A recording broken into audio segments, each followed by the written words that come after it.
Salut tout le monde, moi c'est Popkin, donc c'est une toute nouvelle vidéo, enfin une toute nouvelle vidéo, la première vidéo. J'espère qu'elle vous plaira et je précise que je m'excuse de la non-professionnalisme de cette vidéo. Donc voilà, je voudrais vous présenter un livre que j'ai adoré, que j'ai lu il y a quelques semaines de ça, et non, je voulais vous faire une vidéo tout simplement parce que j'avais envie de vous dire en fait en live vraiment ce que je pensais de cet auteur et de ce roman. Donc c'est Gardien des cités perdues de Shannon Messenger et je vous montre la couverture. Hey.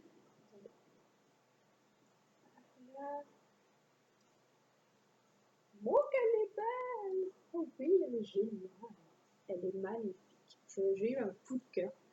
Donc c'est pas un roman à moi, c'est ma sœur qui me l'a prêté. Donc voilà, merci petite sœur. Gardien des cités perdues, qu'est-ce que c'est?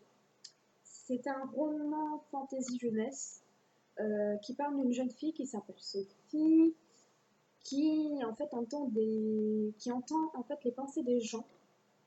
Elle sait pas pourquoi. Voilà. Elle entend les pensées des gens et le seul moyen qu'elle a réussi à trouver en fait c'est d'avoir un casque vissé sur la tête et toute la musique à fond. Voilà, j'ai envie de dire à peu près comme tous les jeunes d'aujourd'hui. Donc Sophie est une jeune fille donc, du XXIe siècle et voilà. Elle découvre un jour, lors d'une visite dans un muséum d'histoire naturelle, un étrange garçon qui lui dit qu'en fait c'est une elfe, que ses parents c'est pas ses vrais parents et qu'en fait en gros depuis 12 ans sa vie c'est pas la vie qu'elle devrait avoir normalement. Voilà. Donc comment vous expliquer que vous tombez de 90 étages quand on vous dit ça? Elle sait ce qu'elle fait. La première chose qu'elle entend enfin la première chose qu'elle fait quand il lui dit ça, le personnage, je sais plus comment il s'appelle, excusez-moi, j'ai un trou. Quand le jeune garçon lui dit ça, eh ben, elle part en courant. Voilà. Typique hein, des humains, voilà, t'as peur, tu pars en courant. Tout à fait normal. Moi aussi, je partirais en courant. Imaginez quand même. Voilà.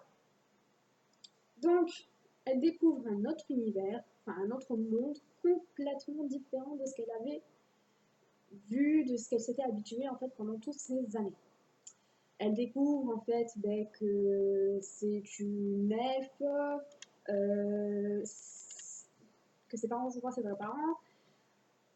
Ce livre, ce premier tome, parce que c'est une série de 4 tomes, il me semble, c'est un livre en fait, je pense, enfin pour moi, c'est ce que j'ai ressenti, c'est ce premier tome, c'est un tome en fait en quête d'identité. On pose les premières briques, on pose vraiment les premiers ressentiments, les premières choses. C'est un bon roman, franchement, j'ai bien aimé. L'écriture de l'auteur est simple, fluide, elle ne passe pas par 4 chemins et compagnie. J'ai beaucoup aimé les descriptions, j'ai beaucoup aimé l'écriture de l'auteur en fait. Et c'est un bon roman quand on n'a pas envie de réfléchir, quand on a envie de se mettre dans une histoire complètement, enfin vraiment comment dire ça, de mettre en fait le véritable monde à l'extérieur et de rentrer dans un univers complètement imaginaire. Donc moi, ce que j'ai ressenti tout au long de la lecture, c'est que j'ai eu l'impression d'avoir Harry Potter version féminin. Non mais c'est vrai, hein. C'est une jeune fille qui découvre que toute sa vie en fait n'est pas toute sa vie. Elle se retrouve en fait dans un nouvel univers, dans un nouveau monde, dans une école avec des professeurs gentils, des professeurs un peu moins gentils, des cours, des examens, des trucs un peu de magie, sans être vraiment de la sorcellerie vraiment à la Harry Potter. Ce que j'ai aimé, c'est comment dire, c'est la vision en fait des elfes différente de ce que nous on a l'habitude de voir. Et c'est ça en fait qui m'a vraiment donné ce coup de cœur à ce livre. C'est pas un univers complètement elfique qu'on a toujours connu dans les contes des gens et compagnie.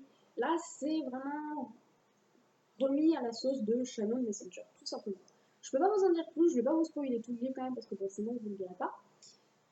Donc voilà, J'ai beaucoup aimé Sophie, une jeune personne en quête d'identité qui redécouvre ses parents, qui découvre en fait qu'elle est très très courageuse comparée à ce qu'elle peut penser. C'est une jeune fille adorable, qui est très très très intelligente.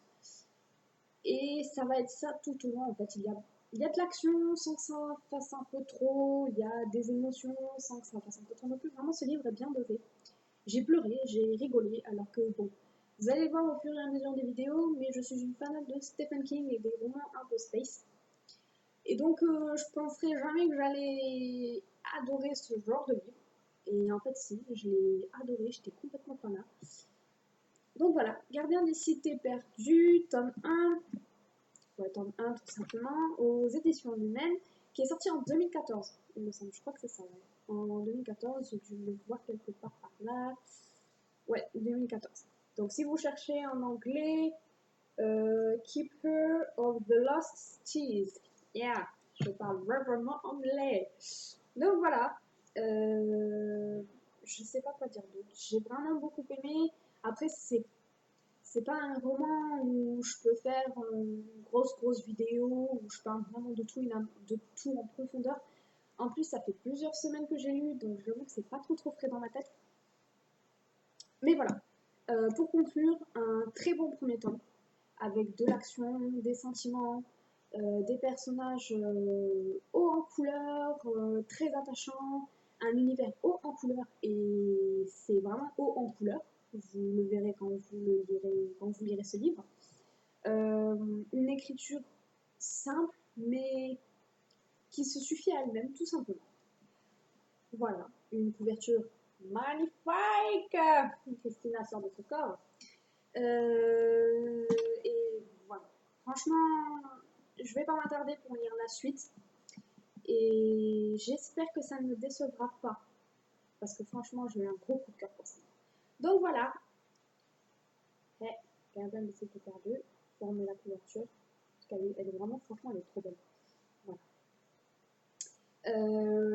Voilà, c'est tout pour ma petite chronique, première chronique vidéo. Excusez-moi du non-professionnalisme encore, hein, et puis excusez-moi de ça derrière. Voilà, mais bon. J'ai essayé de filmer dans la chambre, sauf que ben, en fait on voit pas ma tête. Et puis bon, voilà, c'est un peu nul quoi. J'essaierai de pas mettre ça derrière la prochaine fois. Donc voilà, je vous fais des bisous et j'espère que cette vidéo vous aura plu. Et puis bienvenue chez Pumpkin Witch. Donc c'est moi, une citrouille qui se prend pour une sorcière. Je vous mettrai mon blog en barre d'infos. Et voilà. Allez, ciao ciao les gens!